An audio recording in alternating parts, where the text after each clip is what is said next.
Good morning. We are out off of Old Bell Road. There goes the X into the bay. It's acting up. Nothing too major, probably an ignition coil, but we'll see. I'm taking it to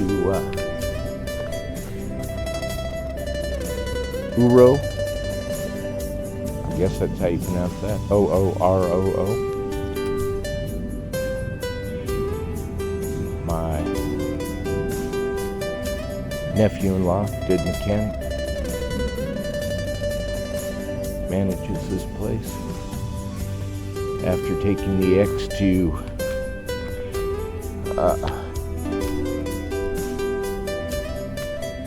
an auto shop here in Rita Ranch, and then another auto shop, Avery Ranch, Rita Ranch, and to the dealership, and to another auto shop. I finally brought it to OOROO, and they fixed it. So I spent thousands of dollars on people that should know what they're doing. And then finally found a place that actually fixed the problem. So these are my guys. This building right here is called Hot Rods. I do not know if this place is open. But we're kind of out in the desert where, you know, as far as this neighborhood goes, this was the middle of nowhere. And they opened this restaurant, auto body shop. So you go in, you go up the stairs, the restaurant's at the top, there's a bar up there, and the windows on the far side look down into the auto shop, and you can watch them work on hot rods down there, vehicles. It was a cool idea. They made tons of money. They served tons of food. You would order like something off the menu. It's like, you want to get a little appetizer? So you get something, and I'd like to, some chicken wings for the buffalo wings for an appetizer too. And then you order your entree, and you order a salad, and everything that comes out is an entree. The nachos were huge. The chicken wings was a huge plate of chicken wings. Your entrees were massive. The salad was an entree salad. And you'd look at them and say, you guys have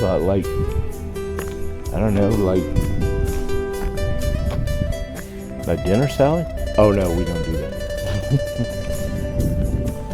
So, we're out in it. This is Old Vale Road. This will take me over to Houghton, which is not exactly the way I want to go home. OOROO, I will say, offered a ride. They would give me a ride, but I'm using this as an opportunity to do my morning hike. Since I don't have my car, I can't drive out anywhere. So, we know out here is the old Esmond Station and that trail back there. We just have to get to it, and we can walk down Old Vale Road and cut through a neighborhood that they've built out here in the desert, and come across and then walk over to here, because I believe the trail's out the back of this high school here. Or we can walk this way and back around, or we can go bushwhacking. I think we're going to go bushwhacking.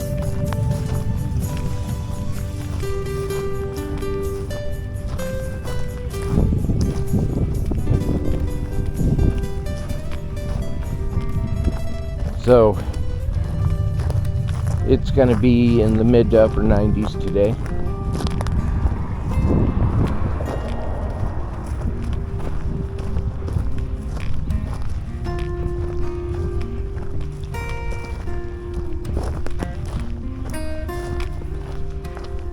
And sometime this week, they are predicting that we're gonna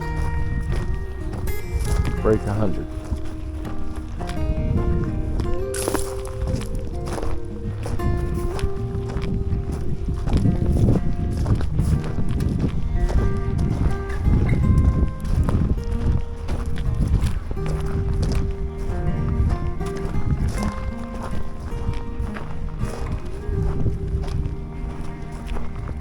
I would suspect that this land right here is all future home sites.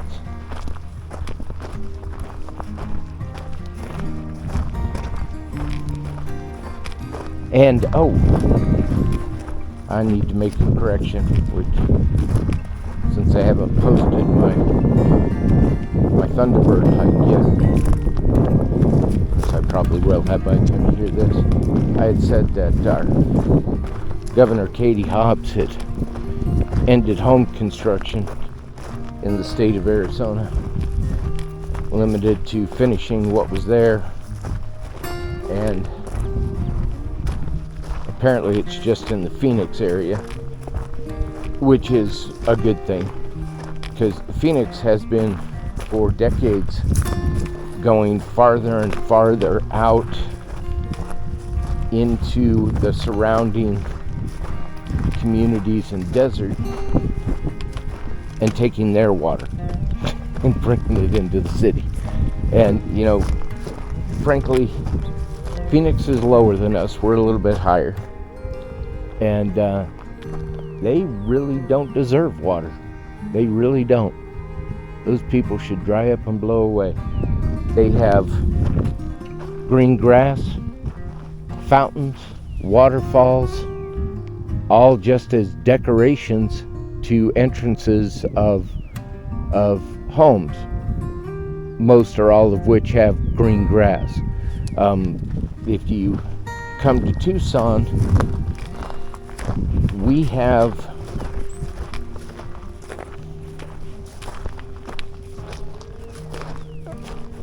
xeriscapes. I don't know anyone except for a few businesses that have grass, and people are constantly after them to go xeriscape, to put, dig the grass out, put rock in.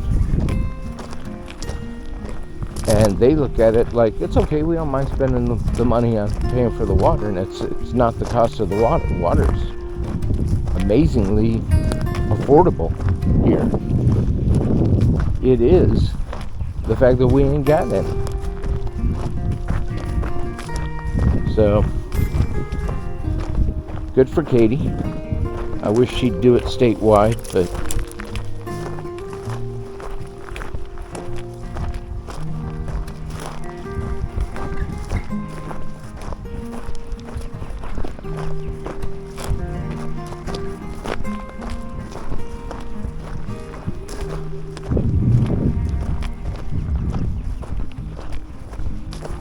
so we're going to take a little walk back home by way of the desert. If I come across anything interesting,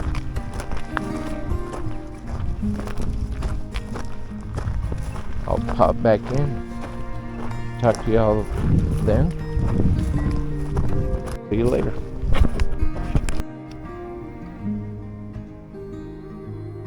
We've dropped down a little bit, and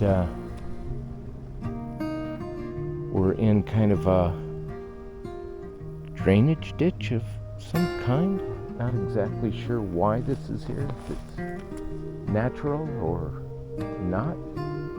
But as you can see, where water is occasionally, the trees and stuff move in and grow along the bank. It would not surprise me that if the javelina encamp along here, up underneath these trees, provide some shade when it's hot. I See lots of footprints around. And we're heading up out of the ditch. Talk to you later. So that was a little fun walk across the desert. We have talked on occasion about the dangers you can encounter when you're out hiking in the southwest. Bear, mountain lion, rattlesnakes, javelina. But you know, there's a lot of other things out here. Cholla tends to toss off its little segments, and an animal will pass by and it'll stick onto them and eventually drop off. So they get spread all over the place, but not all of them take root. You would think that statement wasn't true, given all the cholla around us. But they just leave these skeletons laying on the ground. But the needles, their leaves, are still sharp. And they're scattered all over, so you can see the dormant flowers that are kind of a grayish green color on the ground, and those cholla segments are in there and just blending it. So you got to keep your eyes open when you're walking, and you got to keep your head up when you're walking so that you can properly blaze a trail, navigate through obstacles and around problem areas. If you are one of those people that likes to pick up or kick rocks, you're gonna find a centipede or a scorpion, and more than likely, if you're kicking at the rock, it'll run, but if you're picking up a rock, it'll probably turn and try and bite you. They can pick up your heat signals in your hand, see you as a threat.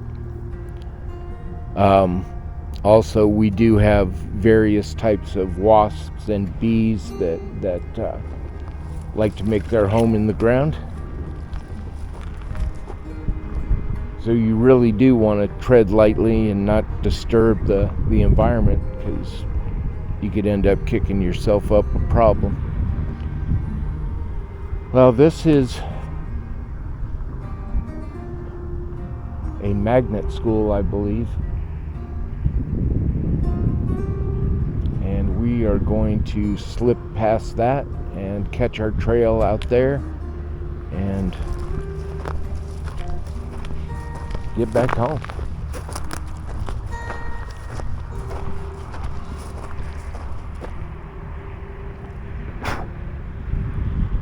Coffee.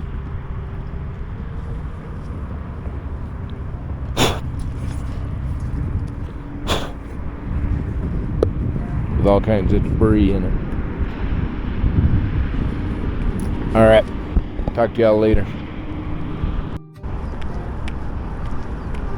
Well, we're road walking.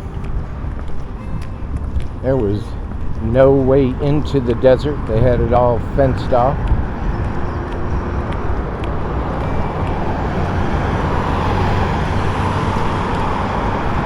So that sucked. But I guess on the AZT there are some opportunities to road walk. Here you need to road walk into Patagonia. You're probably road walking in Pine and Kearney. Probably road walking certain segments up in the Grand Canyon. So, is what it is, and we're on our way home. Talk to you later. Whew, did not like that at all. road noise. So I've turned on to Edmond Station Road. We have been on this road before. It was raining. We're going to walk down the trail. We're going to catch the trail out this way and come back around, add a little bit of mileage onto our journey, because this is going to be my Friday hike, which, you know, if you've been following along, we usually do 7, 10, 12 milers.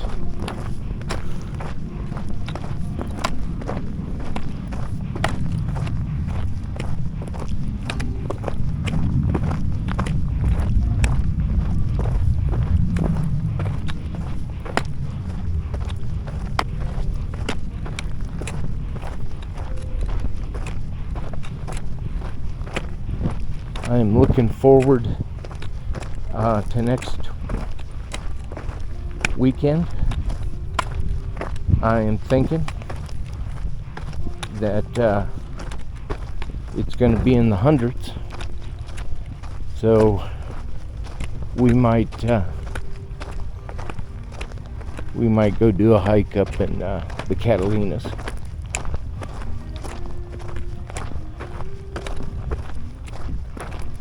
And I'll do some checking with the Park Service and see what's involved up in Mica Mountain to camp up there, and to what the water situation is up there.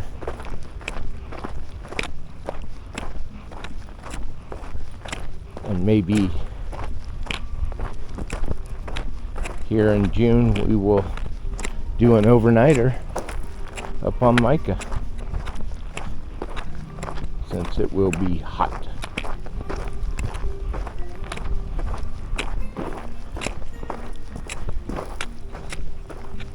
Talk to you in a bit. Up at Esmond Station, the old Esmond Station, the bunkhouse. You can check out more detailed shots on the video that deals specifically with Esmond Station.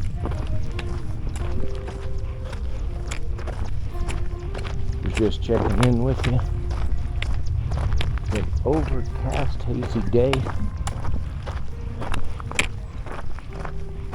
I read a report last night that there is an El Nino forming in the South Pacific.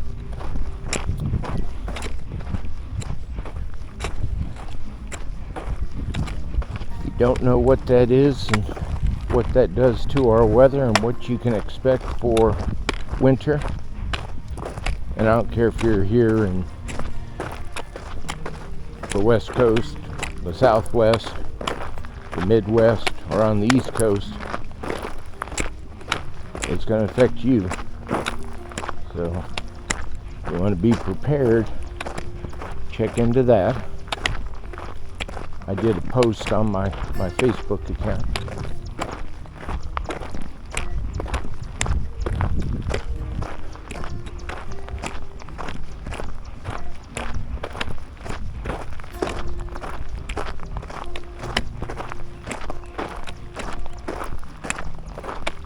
I wish I had money. I would refurbish this whole thing, turn it back into what it was, and then just have it be a historical destination.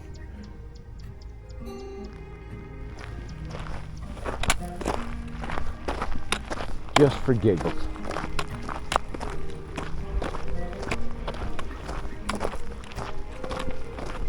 You know, because you have to have your tax breaks when you're rich so that you don't have to pay any taxes. Alright, I was just checking in. Talk to y'all in a bit. This is a road that comes off the road we were on. I have not taken this road.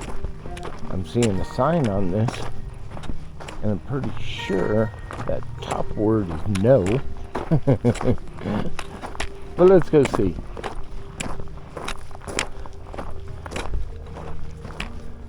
No trespassing, cattle grazing.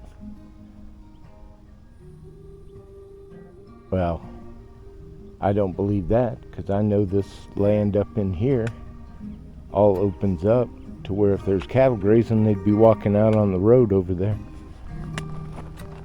But let's take them at their word. We can walk around. Well, I turned off the main drag there. And I'm walking the phone line here, the power line road. Not where I thought I was going to be turning off on this thing. I don't know if you recall, but we crossed through a drainage ditch, and there was a shot up sign. But that may be just to my right a bit.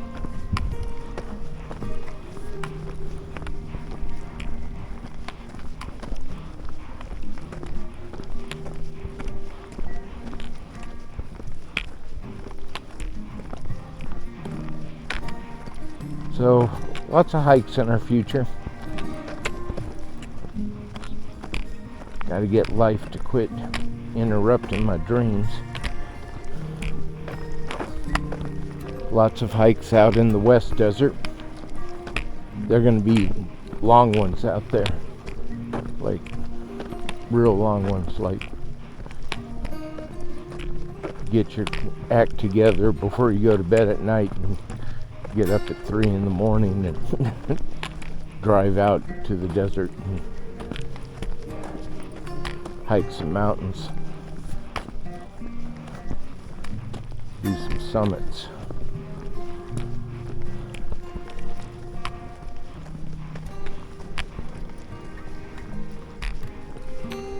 And then of course we talked about Mica Mountain. There's several trails over here that we haven't taken. We were not ready for them yet, but I think we're getting close. And I think I mentioned I'd like to get out to the Gabe Zimmerman trailhead again and do that La Posta section of the trail. And then instead of turning back at the 5-mile mark, going up to Colossal Cave and spending the night at Colossal Cave and then hiking back.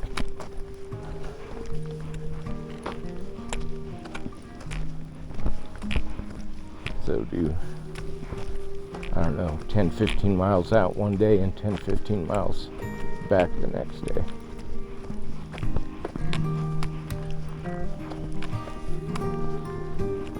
And then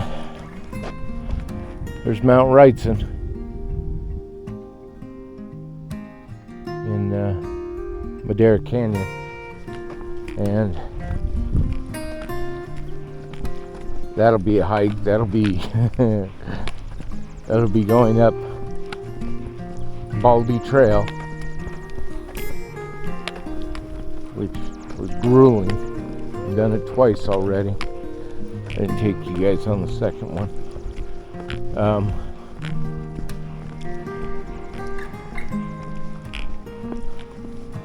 So go up Baldy Trail to Josephine Saddle. I'm thinking on like making camp there. I'll have to talk to the Forest Service about that. And then continuing on to hike up Wrightson,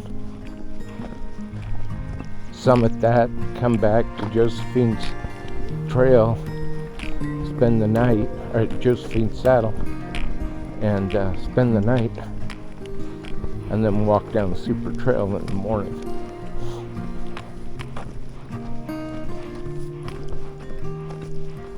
Which we've done the Super Trail. there are some other trails out there that we could take on the second day that would just be quite the workout, from what I understand. And then, of course, we have Elephant's Head. So I'm going to have to go to some antique shop and buy me a little elephant to leave up at Elephant's Head, because, you know, tradition.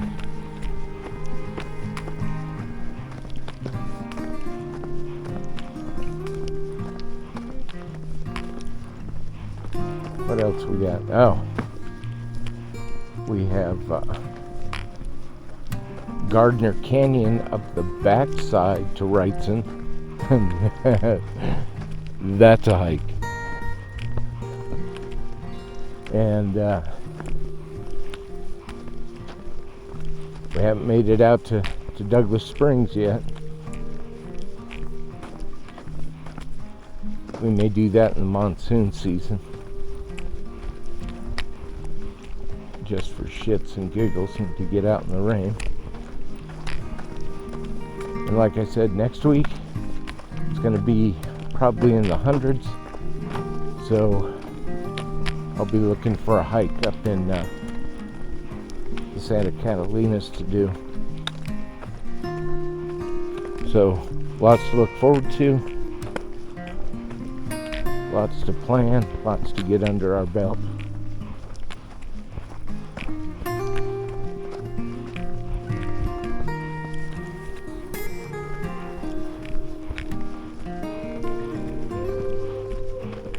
This is shaping up to be a nice 5-miler.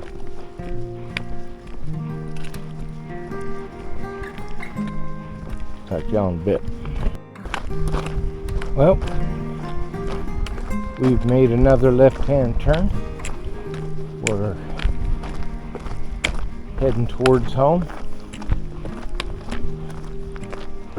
Heading towards the Rita Road trailhead, if you will.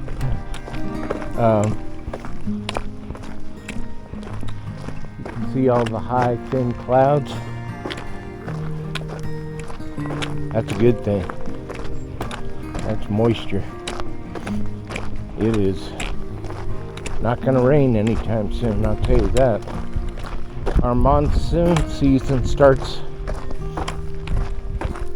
in June.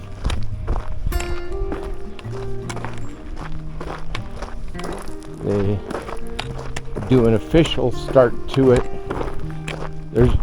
There's all this debate. It used to not start till August. Then there's this, well, we need 3 consecutive days of humidity over 52%. And then, frankly, I think they just got tired of answering the questions, and they said it begins in June. I don't know.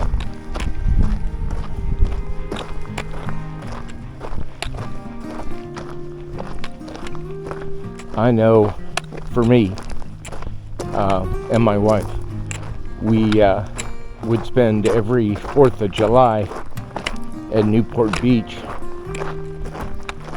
on the island at the Hampton Inn, and on our way back we would run into a haboob, which is a sandstorm,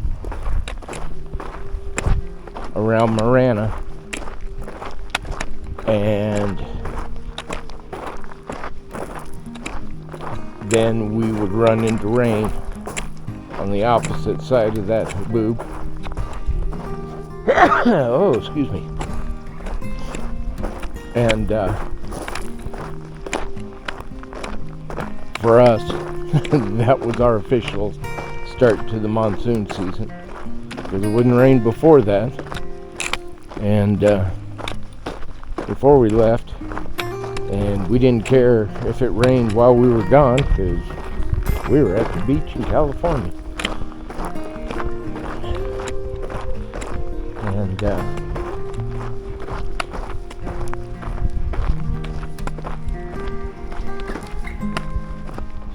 So for her and I, our monsoon season started after the July 4th holiday and upon our return to Arizona. And some years we have a dry year, some years we have a particularly wet year.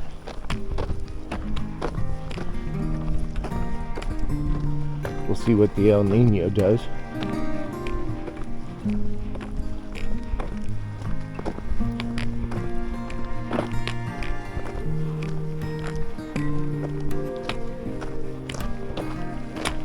Should be interesting.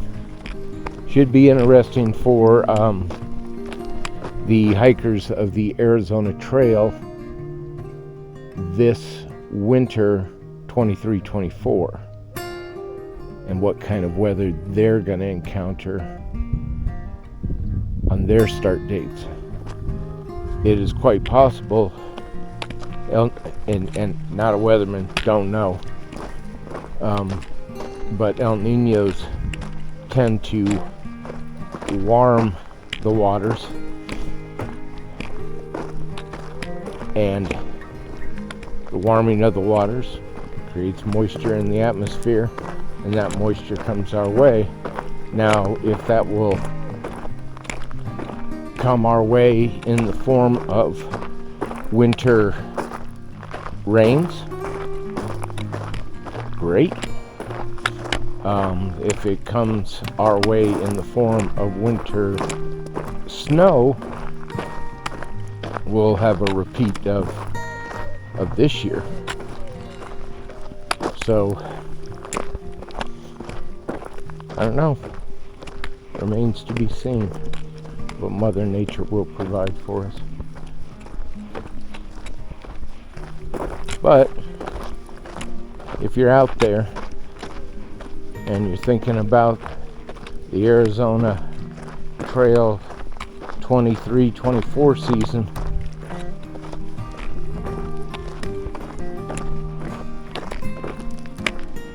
Google El Nino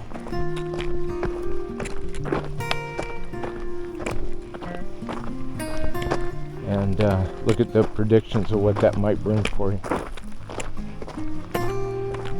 Alright, we're going to get on down the trail, get home. Of course, at the trailhead, since the X is at the shop, we're going to be walking through the neighborhood.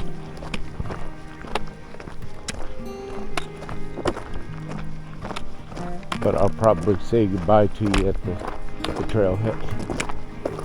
So we'll talk to you in a bit. Oh, look at that. That's a yucca. If you can see that. That's the blossoms off a yucca.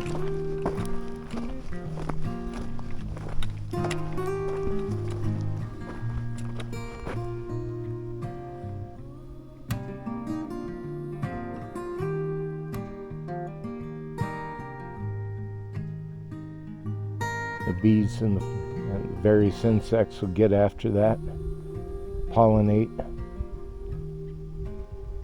and the flowers will fall off, and then that big long stalk will die and fall over. The seed pods will get scattered, and new yuccas will start. Cool.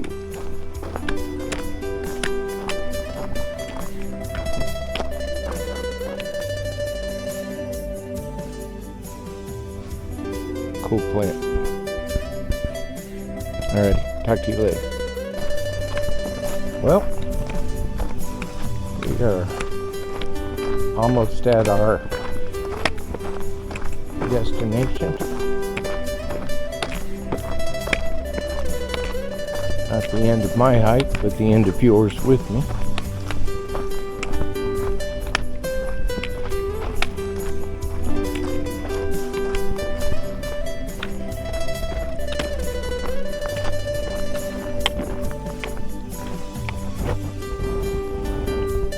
We have so far done 11,241 steps, so over 5 miles.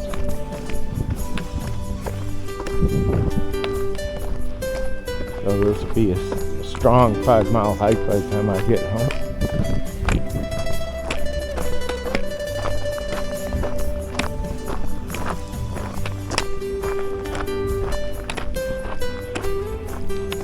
Which is about a mile down this road here.